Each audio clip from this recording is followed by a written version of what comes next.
नमस्कार दर्शक बंधु, आशा करुच्ची आपण माने बहुत भलरे थिबे एवं बहुत खुशी रे मध्य थिबे।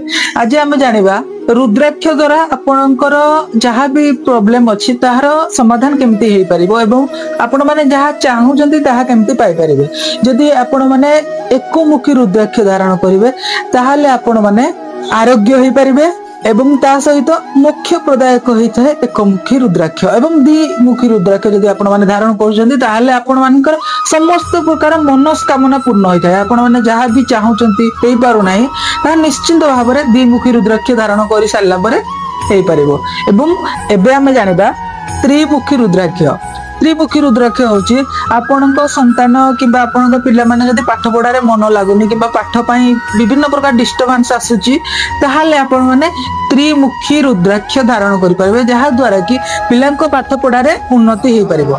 एवं चतुर्मुखी रुद्राक्ष जदि आपण माने निजर एटीट्यूड निजर बिहेवियर ए सब जिंस रे अन्य मानको बसीभूत करबा पई चाहउछंती, अट्रैक्ट करबा पई चाहउछंती ताहाले आपण माने चतुर्मुखी रुद्राक्ष धारण करि परिबे, जहा द्वारा कि आपण माने जहा कहले भी सहज रे अट्रैक्ट करि परिबे, निज पाखको बसीभूत करि परिबे। एबे हमें जानिबा पंचमुखी रुद्राक्ष विषय रे। जदि आपण माने कोनोसी बिजनेस करूछंती किबा जे कोनोसी कार्य करूछंती तार सफलता मिली पारु नाही, ताहार सक्सेस किछि आपण को मिलुनी, भल रिजल्ट मिलुनी, आपण बहुत सारा परिश्रम करूछंती किंतु से परिश्रम रो फल आपण को ठीक भाबर मिलुनी, ताहाले आपण माने पंचमुखी रुद्राक्ष धारण करि परिबे। एबे हमें जानिबा छमुखी रुद्राक्ष। जदि आपण माने बिजनेस करिया पई जाउछंती एवं बिजनेस रे आपण सफलता चाहुचंती, बिजनेस रे उन्नति हो एवं आपण जहाँ भी करूचंती से कार्य रे मध्य बहुत सारा पैसा आसो आपण को पाखु जदि आपण माने चाहुचंती ताहाले आपण माने छमुखी रुद्राक्ष धारण करि परिबे।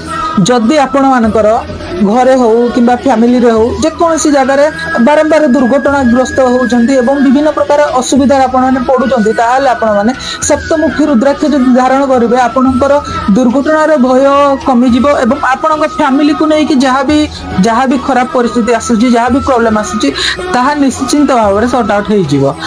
अष्टमुखी रुद्राक्ष टू आरंभ करिकि 14 मुखी रुद्राक्ष पर्यंत आपण मानको कहबे। जहाँ भी आपण मानकर समस्या अछि से अनुसार आपण माने रुद्राक्ष धारण करिवे एवं आपण माने देखिबे जदि ओरिजिनल रुद्राक्ष आनि परिबे ताहाले आपणक पई फलदायी हेइ परिबे। रहुची नमस्कार, जय जगन्नाथ।